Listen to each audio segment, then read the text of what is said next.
Hey there, my name is Anton, and today we'll talk about investing. But before we get to that, a bit about me. I was born in Russia, Moscow, or as I like to say, upstate Moscow. Small little town, about an hour drive from Moscow. Then around 13, my family immigrated to New York, and I went with them, of course. Myself, my parents, and my brother, who's 5 years younger than me. And since 13, I lived in New York, basically most of my life. I'm 40 now. Now I'm married. I have two kids, Renee and Claire, two girls, 4 and 6. And I spend most of my time either working or spending time with the family.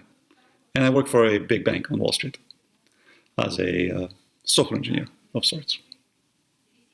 The way I got into software is when I was 13, this was right after we immigrated to New York. My parents bought me a computer. This must have been 1993.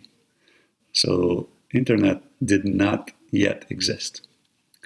And there was beginnings of the internet. There was this thing called America Online, which was sort of a pre-internet thing. There were also these BBSs, or bulletin boards, that were online that you could dial into. So you had the special modem that you dialed the number, and that's how you connected to one of those services.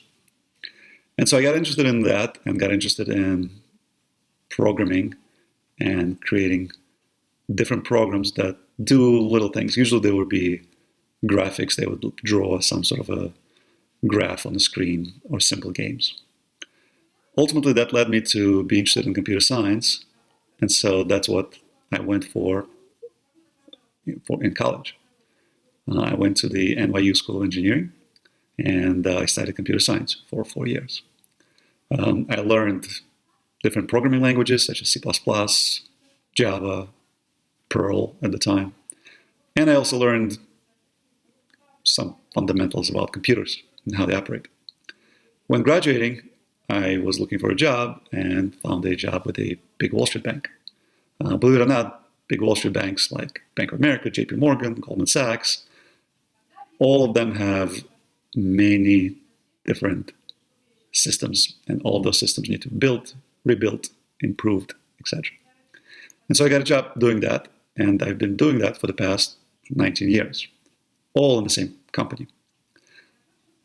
Even though I've been there 19 years, I'd like to say that I had about 10 different jobs, because these big corporations and big banks in particular are so diverse that you could do a job for a year, then switch it up, do another job for a year. You can grow. And so right now I have 4 different teams under me, in total about 100 people. And what I'm doing today is very different from what I was doing 19 years ago. I recorded the next bit, me talking about investing, but then I watched it and it was pretty boring. So I decided that I can try to make it a little better. Hope you enjoy it. Here it is. Let's talk about money. Say you have $100.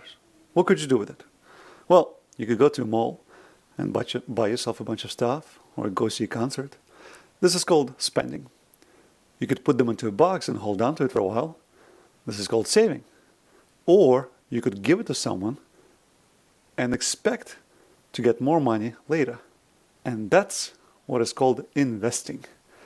Investing is nothing but taking the money you have, giving it to someone, and expect that in return, you will receive more money later on.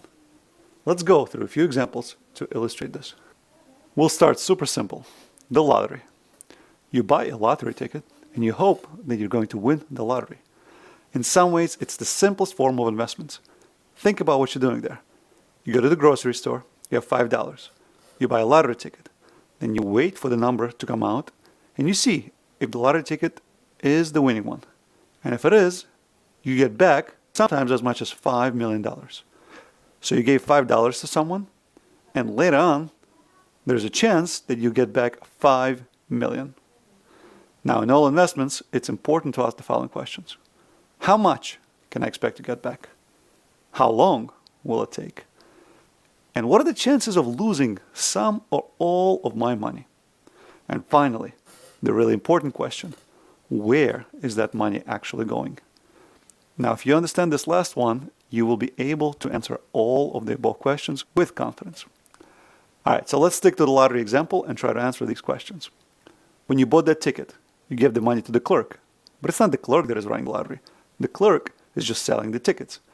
Out of your $5, he might have kept 5 cents, but the rest he sent back to the state because the lottery is run by the government. So the government sold 2 million tickets. Everyone bought them at $5 each. Now, the government collected $10 million. And then they picked one ticket at random and said, you are the winning one. We have $10 million. We're going to keep half to ourselves, and we're going to give half to you. And that's the fundamentals of how the lottery works. With that in mind, let's answer our 3 questions. How much can you expect to get back? Easy. 5 million if you win. Nothing if your ticket is not the lucky one. How long will it take? About a week, whenever the numbers are released. And what are the chances of losing some or all of the money? Extremely high. In fact, you're almost guaranteed to lose all the money you put into the lottery. Because by design, almost everybody loses all their money. Lottery is just another mechanism for government to collect money from people.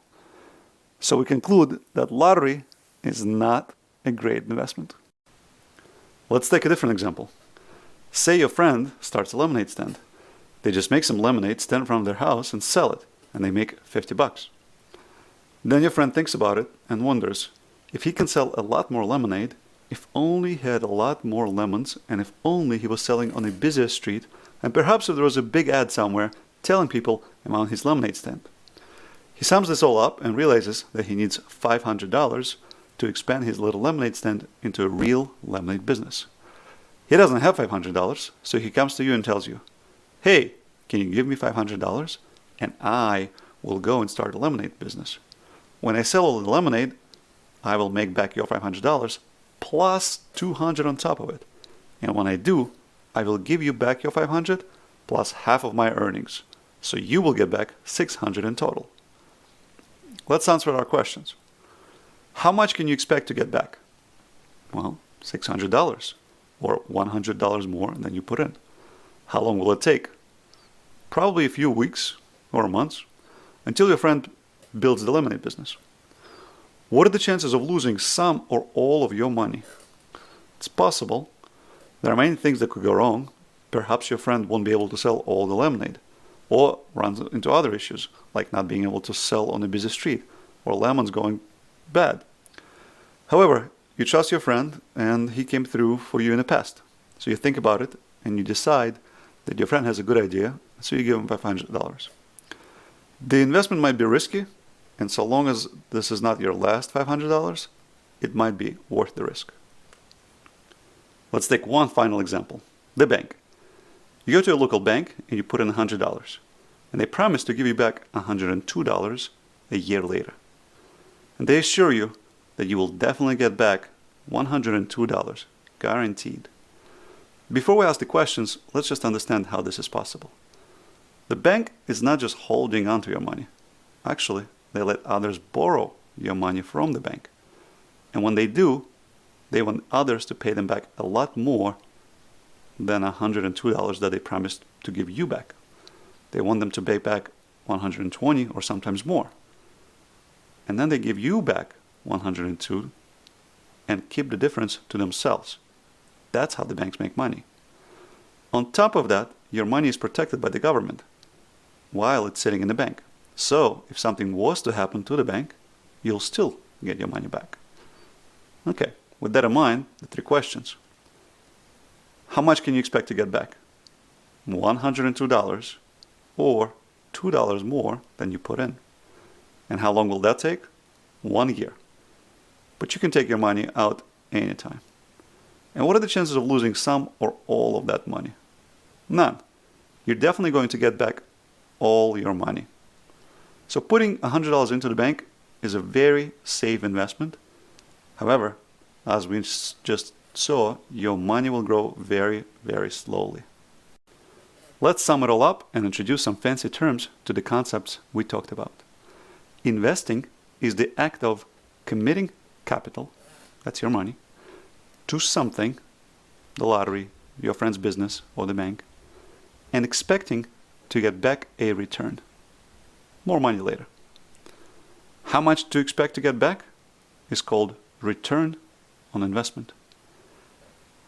How long will it take is called time horizon. And the chances of losing some of all your money is called risk. Hopefully the concepts are clear. Everything else will build on top of these themes, so it's important to understand the basics, even if they seem easy. Thanks for listening, and good luck with your investments.